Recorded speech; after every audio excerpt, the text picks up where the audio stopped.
Most of these recipes, salads and everything, we change a little bit because of people, whether they like it. These kinds since we grow up. I like everything, but we focus on the quality meat, and our meat is high choice of prime. So we want to make sure that every time you're in the restaurant, we want to make sure every customer has the best experience, that has the best time. I am Alda Boiani from 12 Cut Brazilian Steakhouse. This is the working class roundup. Saddle up. Punch that clock. Let's ride. This is the working class roundup. Spurs truck, boots up, pants rub. Clock in, hold on, don't fold up. We get paid, get drained, still show up. From the plant yard dust to the highway rust. Raise that cup, let's sound off. This is the working class roundup.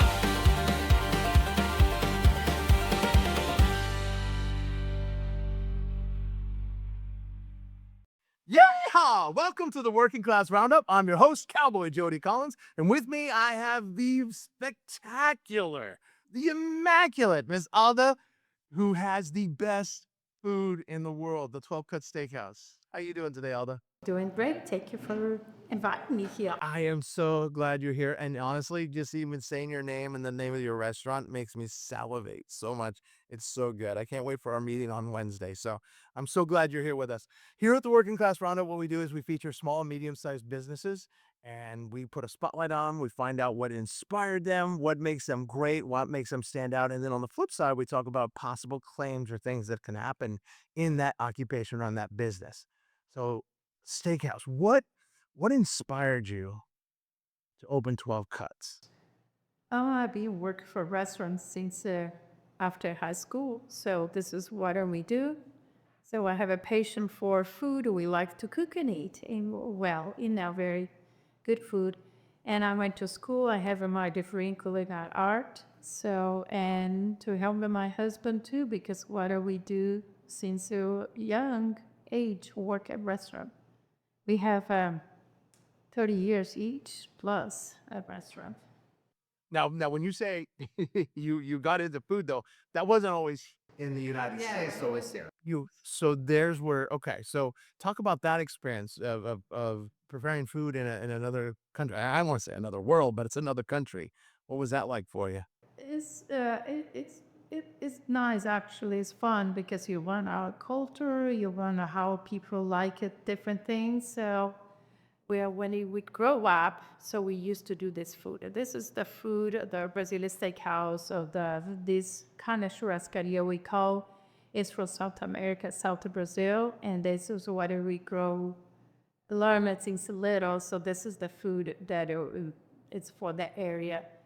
And went to Sao Paulo, that is more like upscale. They kind of come with this concept that continuous serve meat and the salad to have all the salad bar. So this is what we did all life, and so that was a great place, Yeah, and we find that place and we opened after we came in on 1997. We came to U.S. to bring the concept to me and my husband together, other group of 9 people. We bring the concept to U.S. So you brought the concept of the concept, Brazilian yes, steakhouse. to the U.S. That's that, and I'm gonna be honest. I am so glad you did. My tummy thinks you every time we eat there. So I was always curious, and again, I wanted to ask you in another meeting, but now I get to ask you here. Some of the recipes at your restaurant. How old are those recipes? That is most of these recipes, salads and everything. We change a little bit because of people, whether they like it. These kinds, since we grow up, it is from the area, South America. So we bring the same recipe. But some would change a little bit because people like this and there. So we can adjust a little basis on people culture, saying, yeah. So that's a good actually segue. So would you change so if you're running a restaurant in Dallas, if you were running the same operation, let's say in Boston, Massachusetts, would you tweak the recipe just slightly for the taste there? No, most it is the same, maybe some things, but not much. Okay, that makes sense. And again, your regionality of things. I know that like Mexican food has very regional zones, right? You've got your Sonoran Mexican food, you've got your Southwest Mexican food, you've got your Tex-Mex. There's all these. Is there the same kind of a breakdown in the Brazilian cuisine? It is in Brazil. It's has a lot. Is amazing. The food that is great. Yeah.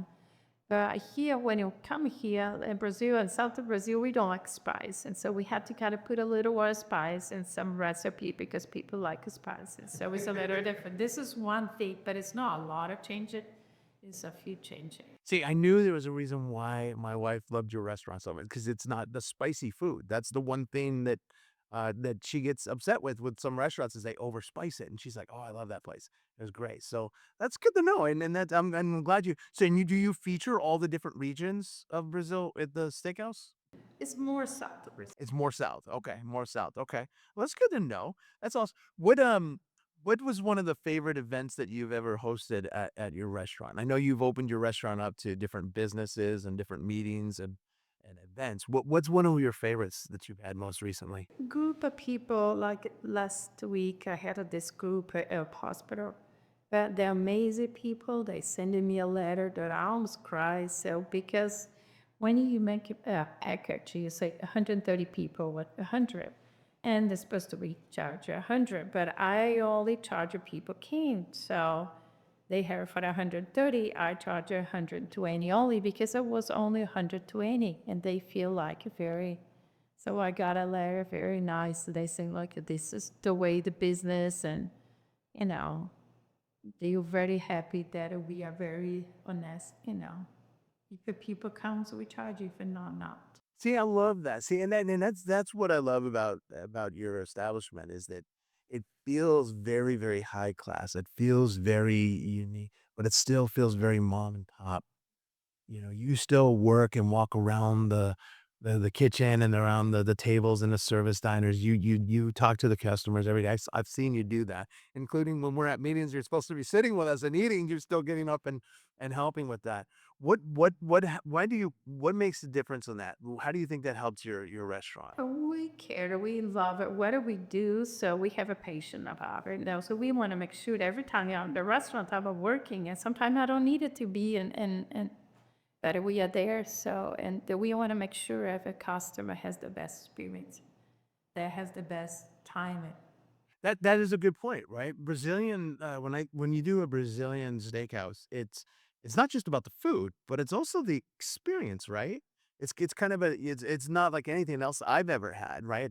Like you go to some places, it's a buffet, you get your plate, you go slump this high of food, whereas this it comes to you, and it's kind of a unique. Oh yeah, I want to try that, and then the cuts are small, but you pace yourself. It's almost a pace program for how to eat. So, what is your favorite dish at your restaurant?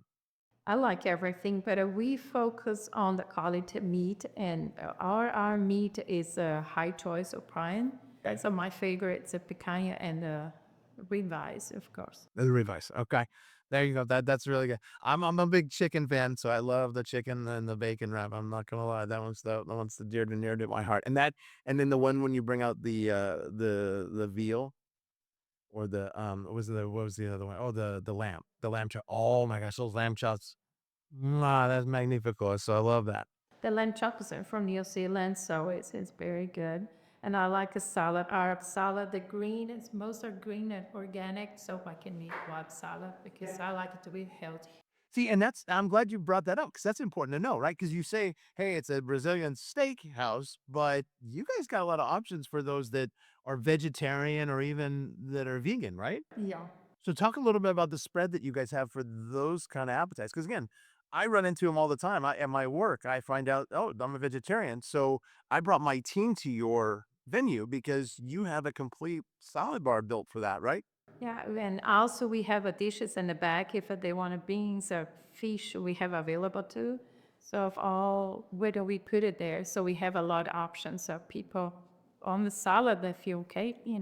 So it brings it back to yeah, it brings it back to that big taste, but small mom and pop feel that you can customize. That's awesome. That's amazing. So running a all-you-can-eat steakhouse like you do, right? Because it really is. It's all you can eat, right? Do you have time frames that you kick people out? No, no. I've had some restaurants tell me, "Hey, 2 hours. That's it. You got to go." We never say to leave, so they can come, has a timer to, we stop a seat at that time for lunch at 2, but, or they can stay as long as they want to, yeah. Yeah, I love that. So what is one of the most challenging things about running an establishment like that? Right now, and all the time, it is people. We have a good team, but we usually, like a special server to be the best server that we want to show our service has to be the best. So this is a little challenging sometimes and to have the right people. Yeah, to find it people. Yeah, because you're not just bringing a plate to somebody's table. You're bringing well, basically a sword. Yeah, but those guy I have since open, so they are there. So they never those people. So on the grill people, the chefs, I have it. So more in the front of the house, we have some talent at some time. Okay. But no, all the time. So is and the cost of the things that go up and down all the time. You got to manage. See, that one I could understand, right? The inflation, things like that, especially if you want the best quality, right? Yeah. And so, So some items, some even server that we have a trash or different server. Since we opened 2019, we have paid double. We are not charging customer double. that's it. And again, that's that mom and pop feel for you. Again, we want you to come here and be comfortable. I like that. What is now one of the goals that we talked about, and we're in our networking group together, so we talked about one of your goals, and you mentioned something that you really want to drive more to the restaurant is events, right? Company events. And I know the working class nation out there, sometimes they struggle to find good venues for their teams that can accommodate those numbers. So why don't you, Alda, talk a little bit about how you can help? So we open for group network groups. So we have a bar, we have room so they can use it. So I have some, but I have some days that I like to have more. And the room for left for a business group or any group, a big event. So we have a room for 60 people to 130 people, so it can be small or big, so they can use it. And then at this moment, we are not charging anything for more fees or to use the TVs and, of the equipment, so it's all included. So you kind of facilitate that. See, that's amazing. And I know I've passed you on to my company because again, we've got a lot of people, but 60 to 100 you can accommodate with video monitors? Yes, because you see the small room is up to 6, it depends how we adjust to put the table set up. And then if we open, the other is gonna be 140, but while the other room is gonna be 110. So we have 2 rooms that can be 110 or 160, but up together on 40, 150. So and then usually to have rooms that is up to 150, it's not common out there, and we have them. Oh, that's all. See, that's important. So the working class nation, if you guys have an organization where you have to feature over 100 mouths to feed, 12 cuts, that could be a really good place to I know I'd be in first in line to go join you there. So with that, we're going to take a break for some our marketing ads and some of our partners of the show, and we'll be right back to the Working Class Roundup. Most businesses waste money boosting weak content. We focused on strong content first. A lot of people, they post content everywhere expecting results. But what they fail to do is do the strategy side of things. Like, yes, the algorithm loves that you post content every single day. But the thing is AI can do that. So what makes your brand different is being more consistent, yes, but also being more impactful with your clients and with your content. If you're interested in learning more, please book a strategy call today and I'll see you there. Hey, Working Class Nation. Let's talk to you about workers' comp. I know. Hey, in the state of Texas, you're not required to carry workers' comp if you have 49 or fewer employees. What you really ought to think about, because here's the thing. What would happen if something happened to you on the job site, accident related, and you're not getting a paycheck? Would the lights stay on? That's something you need to ask yourself. What would happen If I couldn't work, if something happened where I'm down for 5 weeks, would the lights stay on? Would the business keep running? Think about it. Give me a call today. Let's talk about how we can get you workers' comp for your business. I'm Cowboy Jody Collins. Happy sales, happy trails. Welcome back to the Working Class Roundup. We're here with 12 Cuts Steakhouse, Alda, owner, entrepreneur, and purveyor of greatness and food. So now we're going to talk about the top 5 claims that happen in the restaurant industry. And I'm going to ask a question for you. What do you think is the number one thing that restaurants make claims for as far as insurance goes? Depending for this force comp, usually the sleep and fall. Work comp? Okay. Okay. You're close. That was number 2. That was number 2. Number 1 was 5. And damn, which makes sense, right? Because again, if you think about it, the restaurants are like, if you compare a restaurant to a construction site, a workers' comp person and a general liability adjuster will tell you the restaurant has the ingredients for the worst kind of claims because you've got speed, you've got grease, slippery, you've got sharp things, knives, forks, big, huge swords in your case, right? Um, you've got fire, open flame, right? And you have staff sometimes that are new and may not be as accustomed to the pace, right? Because it's got a brisk pace in the industry. Whereas on the construction site, that's pace is their own. They control it. Yeah, the equipment's bigger, but they don't. It's not the same, right? Because now you have to factor in small children running around if their parents aren't controlling them, and so yeah, it's the environment. There, it's a very very situational situation that's at high risk, right? So yeah, fires and kitchen fires and damage from those is the number one claim and the most damaging, right? Because again, I've seen restaurants close down for it. But number 2 was those slips and falls.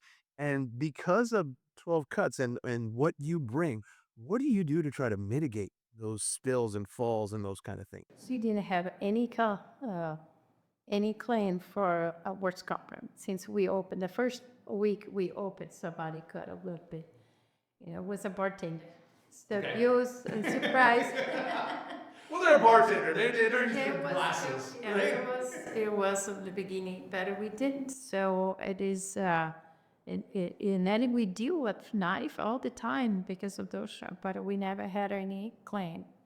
A little cut here and there, but people are very, I think it's like, I don't know, we didn't have any claim, so this is good. I hope not. Right. We'll knock on the proverbial wood for you there. So they're very, because my people on the grill, they use the knife, they know very well, so we don't have issues. And the slip and fall depend a lot on the floor, water cleaning, grease. We maintain clean all the time. This is one thing they help because if it is dirty all the time, so we maintain the floor every day, and make sure everybody use the right shoes. Because sometimes if they don't wear the right shoes per restaurant, that is easy. So see, there's some of the things, right? So it's not only experience because you're interviewing, you're bringing the right people in. It's the training, right? Hey, you're handling something that's not common in every other restaurant, so we're gonna make sure we train you. And then the equipment, right? And that is the recipe. Pardon the pun. For success in a restaurant it's literally you follow a recipe. It's knowledge, it's training, and it's the right equipment to protect, right? And then the last one, of course, is awareness, right? And reporting and things like that. That's super important. Is communication. And I think that maybe why you guys have been so successful is not. I don't like anything luck. That's when preparation meets opportunity, right? What I believe is that the fact that you are there every night, walking the floor, you and your husband, you're integrated in with the staff. That awareness, right? The staff is not, oh, the owners are off playing golf or they're out doing that. You guys are there. You're watching. That brings a heightened level of awareness. They know my boss is watching. The owner is walking with me on this floor. So it adds a little bit more accountability than, let's say, a little joint down on the corner where the owner comes in once a month, right? It's a little different. I think there's a little bit more prestige to your establishment. There's a little bit more accountability. They want to do more because you're always there. I think that's a credit to you. Yes, it is different because we see everything. Oh, this need to fix it. This needed to be done. This need to clean. This needed to be. We are here all the time, so we make sure everything is the way it should be to for everybody, not only for when a customer come in, but of the people work. So it is environment. So we are not only think that this is the way to do because I think this is the way it should be. Has to be that, but it is the safety and the environment that everybody, so we know that is everybody's safety and nothing's gonna happen because be proactive and fixing everything we see that it needed to be on places. That's amazing. And that's, again, it's a testament to what you've built at 12 Cuts, right? Great food, great experience, quality staff, quality food, quality training, right? Safety, all those things. Now, if somebody wanted to get a hold of you, Alda, and like, let's say book an event or book just even a night out with their sweetheart, what's the best way they can get a hold of you? As a group event at 12cutssteakhouse.com, or you can call me 214-770-7874. All right. Perfect. And then again, we're going to put all that information in the links below. That way, if you have any questions for Alda and the 12 Cut Steakhouse staff and ownership team, you can also put those in the comments below. If you need help coverage to protect any of your assets or a restaurant like that, you can also reach out to me and my posse. We will put together an insurance solution for you. This is the Working Class Round. I want to thank you, Alda, for joining us today. Appreciate it. I want to wish the Working Class Nation happy sales and happy trails. This is the working class.